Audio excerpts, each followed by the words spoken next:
Hello, Miss Piltz's class. Today we're going to finish Deck the Halls. We're off the walls.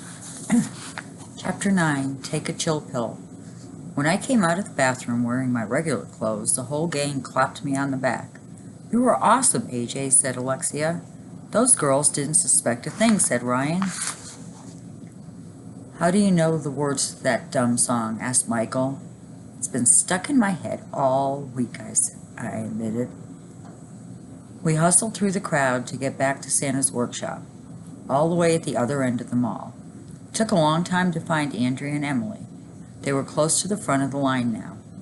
"Where were you?" Andrea asked with her mean face on. "What took you so long?" "It's almost our turn to meet Santa," said Emily. "Take a chill pill," I told him. "We're here, right?" Just then, one of Santa's elves came running down the line of kids. "It's almost your turn to meet Santa," she said. That's when I realized that the elf wasn't a real elf. It was our librarian, Miss Ropey. She was dressed up like an elf. "Miss Ropey," I said, "what are you doing here?" "Who's Miss Ropey?" asked Miss Ropey. "I'm one of Santa's helpers from the North Pole." She wasn't fooling anybody. It was Miss Ropey for sure. That's when I realized that all of Santa's helpers were grown-ups from our school.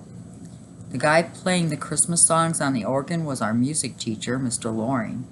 The lady dressed up like Frosty the Snowman was our custodian, Miss Lazar. Another one of the elves was our Spanish teacher, Miss Holly. "Miss Holly," I said when I saw her, "what are you doing here?" "Earning a little extra money over the holidays," she said. "We all are." "Feliz Navidad."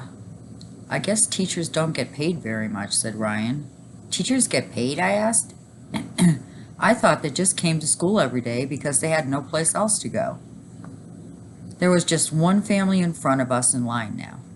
A lady with a big camera came over. I did a double take. The lady was Miss Hannah, our art teacher. "Merry Christmas," she said. "Now listen up. When you sit on Santa's lap, I'm going to snap your picture. So let's see some big smiles, okay?" "Okay," we all said. "Do you want to buy the $20 package or the $40 package?" Miss Hannah asked. "Package of what?" I said. "Package of pictures, of course," said Miss Hannah. "The $20 package includes one 8x10 in a nice frame. The $40 package includes 2 framed 8x10s and 10 wallet-sized pictures. I suggest you buy the $40 package so you can share your pictures with your grandparents, your aunts, your uncles." What a scam. "I don't want to buy any package," I told her. "Yeah," said Alexia, "we just want to meet Santa." "Fine," said Miss Hannah, but she said it in a way that meant not fine. Only grown-ups can do that. I guess that's why we go to school, so we can learn how to say one thing and mean it the exact opposite. The family in front of us had 6 annoying kids, 3 girls and 3 boys. None of them would sit still. They were all sticking their fingers in Santa's nose, poking him in the eye, and pulling on his beard. It took like 1,100,000 hours for Miss Hannah to take a picture of each of the kids. Then she had to take a picture of just the boys. Then she had to take a picture of just the girls. Then she had to take a family picture. I thought I was going to die from old age. But finally, the last little whining nerd got up from Santa's lap. It was our turn. "Okay, which one of you wants to go first?" asked Miss Ropey. "I'm scared of Santa," said Emily, who was scared of everything. "Me too," said Alexia. "So am I," said Andrea, Neil, Ryan, and Michael. I had just sung that dumb rap song in front of 1,100,000 screaming girls. I wasn't afraid of anything. "I'm not scared," I said. "I'll go first." This was going to be the greatest moment of my life. Chapter 10, My Turn. I stepped up to the platform where Santa was sitting and climbed on his lap. Miss Hannah told me to smile, and she snapped my picture. This was it. Everything I had ever done had been leading up to this moment. Now, my life was complete. If I suddenly dropped dead, at least I could say that I had met Santa Claus. That is, if I hadn't dropped dead, because if you're dead, you can't talk. Ho, ho, ho, Santa said, as he handed me a candy cane and a coloring book. Phew, Santa had bad breath. Say, little boy, your name isn't AJ by any chance, is it? How do you know? I asked. I'm Santa. I see you when you're sleeping. I know when you're awake. That's creepy, I said. Do you have night vision goggles? Ha ha ha, laughed Santa. No, but I know if you've been good or bad, AJ. Be good, for goodness sakes. Santa must have a GPS and state-of-the-art surveillance technology. I'm not sure, but I think that's an invasion of privacy.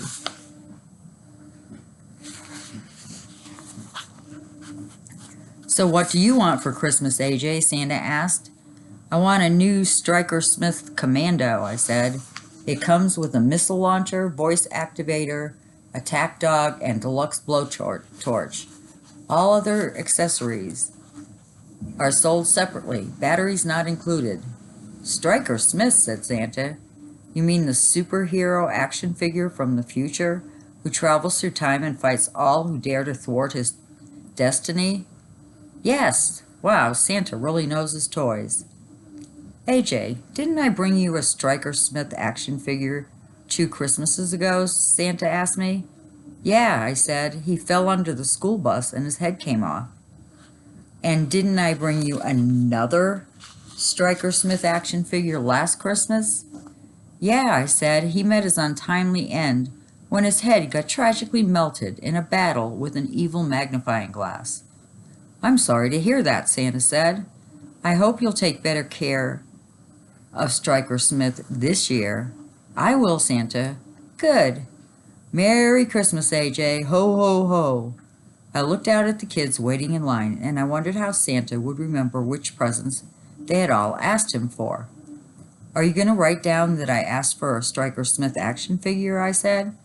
That won't be necessary, he replied. How will you remember, Santa? My mind is like a steel trap, he told me. You catch animals with your head? I asked. No, I mean I have a good memory. That's how I remember what I bring you each year. Some of the parents in the crowd were looking at their watches. I guess my time was up, but this might be the only chance in my whole life that I would get to talk with Santa. I didn't want to leave. Can I ask you one question, Santa? Sure, AJ. I understand how reindeer can fly, I said. But doesn't your sleigh need wings on each side for stability? The Christmas spirit lifts it up, Santa said. Yeah, but the sleigh doesn't look very aerodynamic, I told him. Why not use a helicopter instead?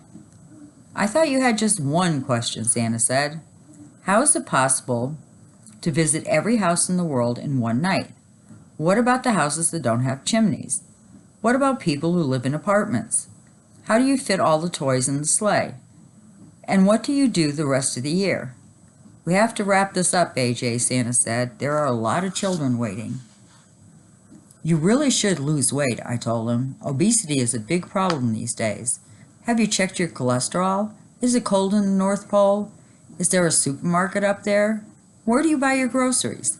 Have you considered relocating to a warmer climate? Do the reindeers ever poop on people's heads? Time's up, kid, one of the parents shouted. Let's move it along. I got up from Santa's lap, but as I was doing that, my itchy Christmas sweater must have caught on Santa, because that's when the strangest thing in the history of the world happened. His beard came off. Chapter 11, The Kid Who Ruined Christmas. Everybody gasped. Hey, I said, you're not the real Santa. You're just some guy dressed up like Santa. Santa mumbled. The fake Santa guy looked really familiar to me. I knew I'd seen him somewhere before, so I picked his hat up off his head and you'll never believe in 1,100,000 years what was under there. Nothing. The guy was completely bald, just like Mr. Klutz, the principal of my school. In fact, the fake Santa was Mr. Klutz. "Mr. Klutz," I shouted, "what are you doing here?" Earning a little extra money over the holidays," he replied. I knew I was in trouble as soon as the people saw Santa wasn't the real Santa, but I had no idea how much trouble I was in. "Eek!" some girl shouted. "Santa has no hair." "He's a fake," a boy yelled. "Mommy!" screamed another girl. "You told me that man was the real Santa Claus. You lied." All the little kids in line started yelling and screaming, crying and freaking out. Their parents were upset too. "We've been waiting in line for over an hour," the lady shouted. "And now this. It's that kid's fault," one dad yelled, pointing his finger at me. "He ruined Christmas for my son. He ruined Christmas for everybody." I thought I was gonna die. Mr. Klutz looked scared. He got up quickly and put a sign on his seat that said, "Santa has gone to feed his reindeer. He'll be back soon."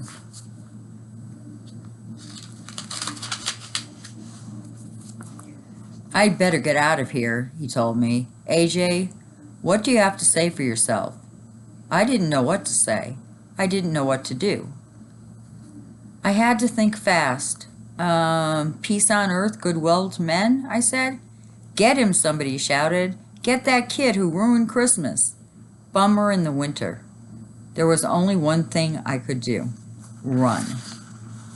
Chapter 12, The True Meaning of Christmas. This was the worst thing to happen since TV turn-off week. I wanted to go to Antarctica and live with the penguins. I jumped off the little platform to make a run for it, but I slipped on some fake snow and knocked over the Christmas tree. It landed on top of me. As I was scrambling to get up, my foot got tangled in a string of Christmas lights. When I yanked at it, sparks started flying. That must have spooked the reindeer in the petting zoo, because one of them broke out of the gate and started running around in crazy circles. "Run for your life," shouted Neil, the new kid. "The reindeer is on the loose." "Watch out for those antlers," a lady screamed. "It's heading for the food court," somebody shouted. I finally got to my feet, and a bunch of angry parents started chasing me. "Get him," said one dad shouted. "Get that kid." I bolted out of there.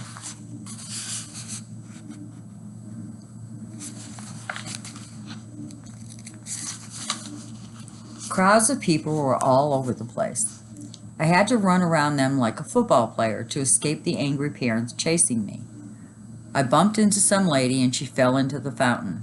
"Help!" I shouted. "They're going to kill me."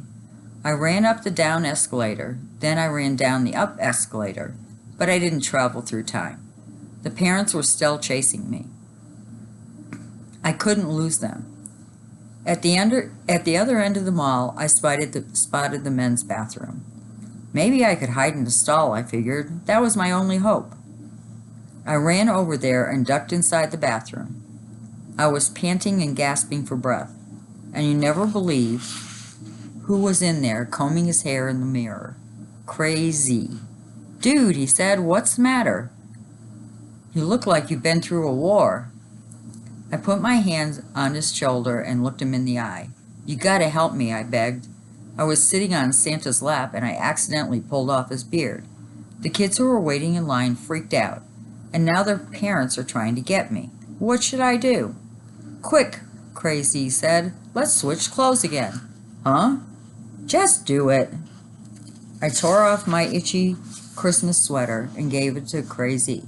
He tore off his clothes and gave them to me. "Now get out of here," Crazy said, "and act casual." I whistled as I strolled out of the bathroom. Because if you're whistling, nobody thinks you did anything wrong. That's the first rule of being a kid. A bunch of angry parents were milling around looking all over. None of them noticed me. I thought I was in the clear. But that's when the most amazing thing in the history of the world happened. An announcement came over the public address system. Well, that's not the amazing part, because announcements come over the public address system all the time. The amazing part was what happened next. Attention shoppers, it's 2 o'clock. The young pop sensation Crazy is about to do some more Christmas wrapping on the main stage near the big tree. Come see him perform. Suddenly, Officer Spence came rolling over to me on a Segway. We've been looking all over for you, Mr. Z, he said. Come on. Everybody's waiting. Huh? What? Who? Me? Again? I asked.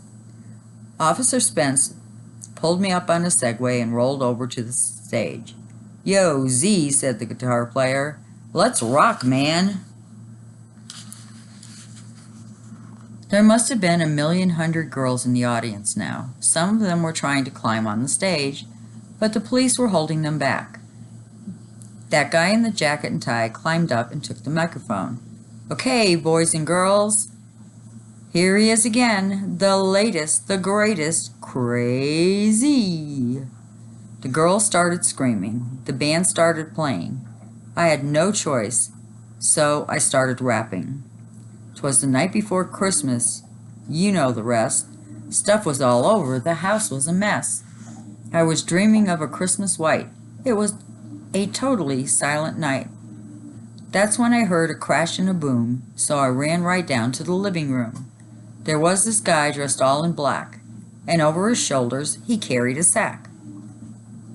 I took one look at him and said, Whoa, man, I know you're not Frosty the Snowman. Who are you? I asked after a pause. You sure don't look like Sandy Claus. He said, My name is Klepto. I'm from the South Pole. I grab all your presents. That's how I roll. On Christmas Eve, I go around the world and steal all the presents from boys and girls. He went to the corner and got down on his knee to scoop up the gifts that were under our tree. He took them all. He grabbed my new toys. He took my new clothes. He took all our joy. To the Christmas Klepto, everything was free. I'll take your partridge, he said, and your pear tree. I like your presents, and now they're mine. Say, how much of this stuff did you buy online? You better watch out. You better not cry. You make one peep, and I'll poke out your eye. You're a mean man, sir, I said with a hiss. Just wait till Santa finds out about this. That Mr. Klepto thought he was a smarty, but in the end, we spoiled his party. Oh, sure, the guy had lots of charm, until he tripped over a silent alarm. A few minutes later, the cops arrived. Mr. Klepto, under the couch he dived, and cops yelled, Come out with your hands in the air. I was framed, he shouted. This ain't fair. The cop says, Now don't try anything violent. All you have is the right to remain silent. They dragged him away, and he said, Bye-bye, and that was the last I heard of that guy. Now, all this stuff that I've been rapping, you may say that none of it happened. After all, nobody came and stole your stuff. Nobody broke in. Nobody got rough. Well, the reason that you've got nothing to fear is because they put Klepto away for 10 years. So you can believe what you want to believe, but that's what happened on Christmas Eve. Let's hear it for Crazy, said the man with the jacket and tie. The girls went nuts, screaming and yelling and freaking out. I jumped off the stage, ran back to the men's room. Crazy was in there waiting for me. You saved my life, I told him. Now we're even, dude. Crazy and I switched back into our normal clothes, shook hands, and said goodbye.